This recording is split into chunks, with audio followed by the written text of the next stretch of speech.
और सबसे बड़ी और अहम बात यही है, लगातार हमारी चर्चा चल रही है, लेकिन जो तस्वीरें सामने आई हैं, कर्नल शैलेंद्र आप कुछ बोलना चाह रहे थे, उन तस्वीरों को देखकर समझा जा सकता है कि हमास ने जो बर्बरता की है वो छिपेगी नहीं, धीरे धीरे आ रही है तस्वीर।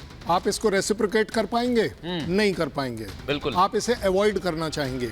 मेरा जो बेसिक पॉइंट ये था कि ये जितनी डिप्लोमेसी हम इस राउंड टेबल कॉन्फ्रेंस पर और इंटरनेशनल पर कर रहे हैं कि जी वो कब्जा करेगा नहीं करेगा, वो उसको सिविलियन को मारेगा नहीं मारेगा, जनाब ये आप सबके लिए बहुत आसान है।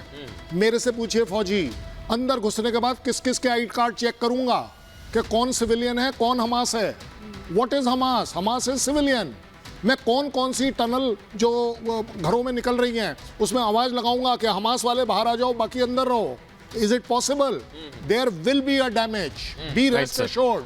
अगर एक ही डिप्लोमेसी जो काम कर सकती है ऐसे केस में, जो करे मुझे नहीं पता, लेकिन एक कर सकती है कि किसी तरह रोक सको तो रोक लो इस इजराइल को अंदर जाने से। अगर आप लोग इतने ज्यादा ह्यूमैनिटेरियन हैं, यूएन में, बाइडन में, ईरान में और किसी में, मैं कहता हूं 199 होस्टेजेस को अभी सुबेरे बाहर ले आइए, थर्ड कंट्री को हैंड ओवर कर दीजिए। आप देखेंगे कि किस तरीके से चीजें ठंडी पड़नी शुरू होंगी। Diplomacy is only a word. Diplomacy के बिहाइंड जो एक्शंस चल रहे हैं, बिहाइंड द कर्टन, वो होस्टेजेस के लिए चल रहे हैं, लैंड ऑक्यूपेशन के लिए चल रहे हैं। बड़ी बात आप कह रहे हैं और हमारे साथ लगातार कर्नल नयन भी जुड़े हुए हैं, उनको भी चर्चा में शामिल करेंगे। सर, अभी जो स्थिति हमने देखी, और ये सिर्फ एक तस्वीर है, जैसा कि मृदुल कह रहे थे, धीरे धीरे ये तस्वीरें सामने आ रही, बर्बरता को और जग जाहिर कर दे रही हैं। ऐसे में जो कंट्रीज अलग अलग धड़ों में बट रही हैं, उनके लिए ये तस्वीरें सच्चाई का आईना है। देखें और समझें कि क्या हो रहा है।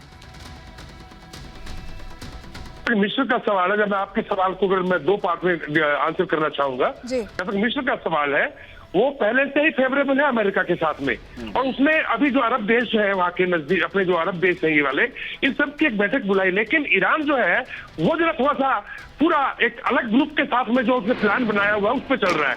उसने कहा कि मुझे ओआईसी की जो मुस्लिम 57 कंट्रीज है उनकी बैठक बुलाई जाए। वो सऊदी अरेबिया उसका लीडर है, उनको शामिल किया गया।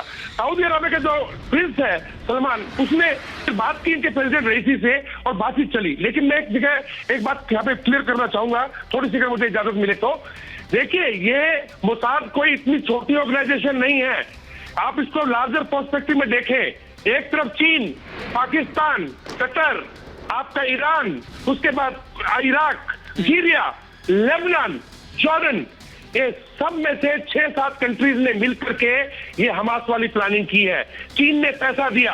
पाकिस्तान के अंदर जो खबरें निकल के आ रही हैं, जुलाई और अगस्त के महीने में, शायद मैं गलत हो जाऊं लेकिन ये खबर निकल के आ रही है, जुलाई और अगस्त के महीने में 300 पैराग्लाइडर्स को खैबर पख्तूनख्वा के अंदर ट्रेनिंग दी गई।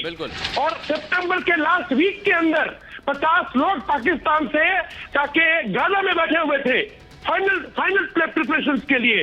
तो पाकिस्तान का जो आपके ये जनरल साहब है आसिफ मुनीर, क्या कर रहे थे वो ईरान में 10 दिन पहले, क्या कर रहे थे वो कतर के साथ। बिल्कुल सर, जिस तरीके से आप लगातार कह रहे हैं कि लंबे समय से जो है वो इस हमले की तैयारी चल रही है, और खाली हमास नहीं बल्कि ये तमाम जो संगठन है वो शामिल है। इसी बीच एक और बड़ी खबर आपको बता दें कि लेबनान बॉर्डर पर इजराइल ने अलर्ट जारी कर दिया है। इजराइल ने 2 किलोमीटर का एरिया खाली करने के लिए कह दिया है। लेबनान की ओर से फायरिंग के बाद में इजराइल ने पलटवार भी किया है, और अब इजरायली लोगों को कह दिया है कि वहां से जो है वो एरिया आप खाली कर दे। बख्शी सर, जिस तरीके की तस्वीर और हालात हम देख रहे हैं कि 2 किलोमीटर का एरिया कहा जा रहा है, यानी कि 3 मोर्चे से जंग जो लड़ता हुआ इस समय इजराइल दिखाई दे रहा है। लेबनान की बात करें, ईरान की बात करें, जॉर्डन की बात करें, सभी एकजुट होकर जो है वो फ्रंट फुट पर नहीं आ रहे हैं, लेकिन पीछे से पूरा अटैक है। देखिए, पीछे से पूरा अटैक है, तभी मैं आपको ये बताने की कोशिश कर रहा हूँ बाकी कंट्रीज जो आ रही हैं इजराइल के सपोर्ट में, वो साइड लाइन में क्यों आ रही हैं।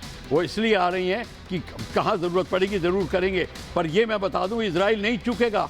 जब इजराइल अंदर जाएगा वो कोई ये परवाह नहीं करेगा। आप अपनी बात को कंप्लीट करिएगा। इजराइल ने समंदर से भी हमले की जानकारी मिल रही है, 7-6 वेसल से पहली बार अटैक हुआ है। ये जो इलाका यहाँ से अटैक होना क्या कहता है? देखिए, समुद्र के इलाके से जो अटैक हो रहा है, इसका मतलब है इजराइल को अब अपना सी की तरफ ध्यान देना पड़ेगा। अगर वहां कमजोर पड़ता है और बाहर से अटैक आ रहा है तो अमेरिकन फोर्सेस उसको मदद करेंगे। और एक चीज और बता दूं, इस बीच बड़ी खबर कर माफिया तो आपको रोक रहा हूं। इजराइल ने जंग में सबसे आधुनिक वॉरशिप को उतार दिया है। समंदर से इजराइल ने गाजा पर हमले किए। इजराइल ने समंदर से जो हमले लगातार वो कर रहा था उसमें अब नया मोड़ आया है। SAR-6 वेसल से पहली बार इजराइल ने फायर किया है।